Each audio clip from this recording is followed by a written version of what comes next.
সুপ্রিয় দর্শক, আসসালামু আলাইকুম। আজকের ভিডিওতে আমরা এসএসসি পরীক্ষা 2026-এর ফরম পূরণের সময় বর্ধিতকরণের বিজ্ঞপ্তিটি নিয়ে আলোচনা করব। এটি মাধ্যমিক ও উচ্চ মাধ্যমিক শিক্ষা বোর্ড ঢাকা থেকে প্রকাশিত হয়। এটি 15/1/2026 খ্রিস্টাব্দ তারিখে প্রকাশিত হয়।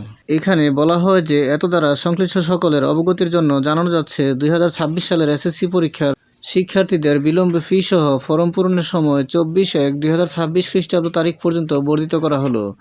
সোনালী সেবার মাধ্যমে ফি পরিশোধের সর্বশেষ তারিখ 25/1/2026 পর্যন্ত পুনর্নির্ধারণ করা হলো।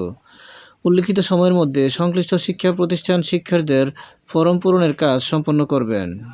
তাহলে এ ছিল এসএসসি পরীক্ষা 2026-এর ফরম পূরণের সময় বর্ধিতকরণ সংক্রান্ত বিজ্ঞপ্তি। ভিডিওটি ভালো লাগলে লাইক, কমেন্ট ও শেয়ার করে দিবেন এবং চ্যানেলটি সাবস্ক্রাইব করে পাশে থাকার অনুরোধ জানিয়ে সকলের সুস্বাস্থ্য কামনা করে এখানেই শেষ করছি। আসসালামু আলাইকুম।